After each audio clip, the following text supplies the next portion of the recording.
Hi friends, இன்றைக்கி நாம் மீன் குழம்பு எப்படி செய்கிறது அப்படின்ட்டு தான் பார்க்க போகிறோம்.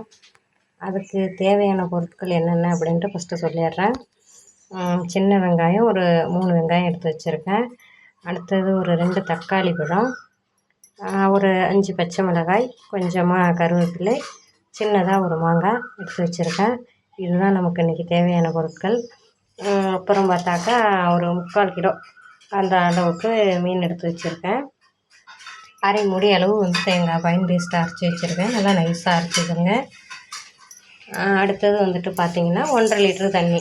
அந்த தண்ணியில் இந்த ஸ்பூனு இதில் இருக்குது பாருங்கள், இந்த கரண்டியால் 2.5 கரண்டி அளவுக்கு மிளகாய்த்தூள் நான் போட்டிருக்கேன். நாங்கள் வீட்டிலையே ரெடி பண்ணிப்போம். அந்த மிளகாய்த்தூள் தான் 2.5 கரண்டி அளவு போட்டிருக்கேன். இது 1.5 லிட்டர் தண்ணி. அதில் ஒரு 2 எலுமிச்சம்பழம் அளவுக்கு புளிக்கரைசல் எடுத்து வச்சுருக்கேன். இதுதான் இன்றைக்கி நமக்கு தேவையான பொருள். பார்த்திங்கனாக்கா 1.5 லிட்டரு தண்ணியில் 2 எலுமிச்சம்பழம் அளவு புளி கரைச்சி வச்சுருக்கேன். பார்த்துட்டிங்கனாக்கா இதுதான் அதுக்கு தேவையான பொருட்கள். மீன், அடுத்தது தேங்காய் அரை மூடி. இப்போ எப்படி நம்ம செய்கிறது அப்படின்ட்டு பார்க்கலாம். 2 ஸ்பூன் எண்ணெய் ஊற்றி அதில் கொஞ்சமாக வெந்தயம் போட்டிருக்கேன். வெந்தயம் செவந்து பொன்னிறமாக வந்ததுக்கப்புறம் நம்ம வெட்டி வச்சுருக்க வெங்காயத்தை அதில் சேர்த்துக்கலாம்.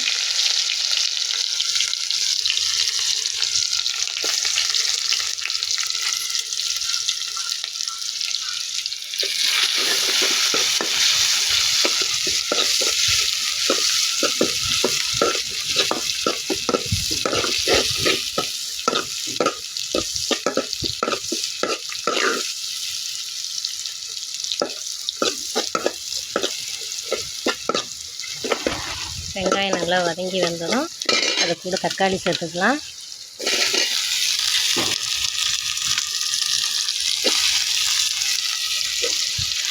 தக்காளி கொஞ்சம் வதங்கட்டும்.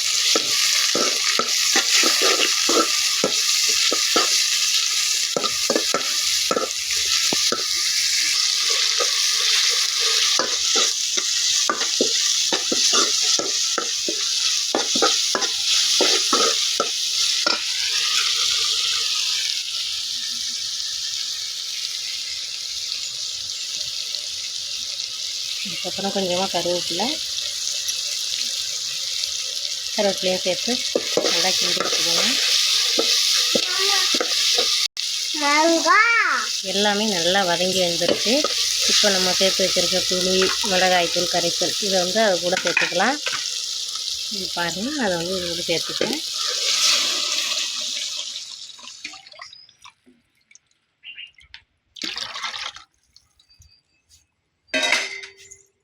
அது கூட தேவையான அளவு உப்பு சேர்த்துக்கலாம்.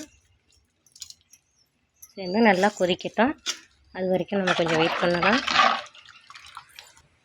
இப்போ இது நல்லா கொதிக்க ஆரம்பிச்சிட்டு ஒரு 2 நிமிஷம் அளவுக்கு நான் கொதிக்க வச்சுட்டேன். இப்போ இது கூட நம்ம தேங்காய் சேர்த்துக்கலாம். அரைச்சி வச்ச தேங்காயை நான் இது கூட இப்போ சேர்த்துக்க போகிறேன். இது கொதிக்குது, நல்லா இதை கலந்து விட்டுக்கலாம்.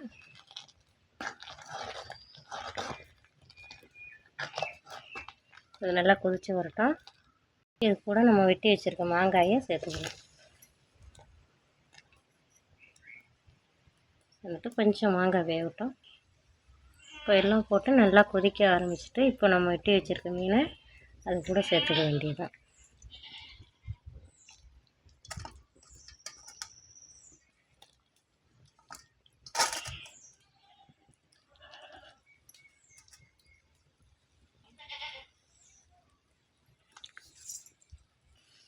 எல்லா மீனையும் சேர்த்துட்டேன். இப்போ கொதித்து வந்ததும் ஒரு கொதி வந்ததும் குழம்பு இறக்கிடலாம். குழம்பு ரெடி ஆகிடும்.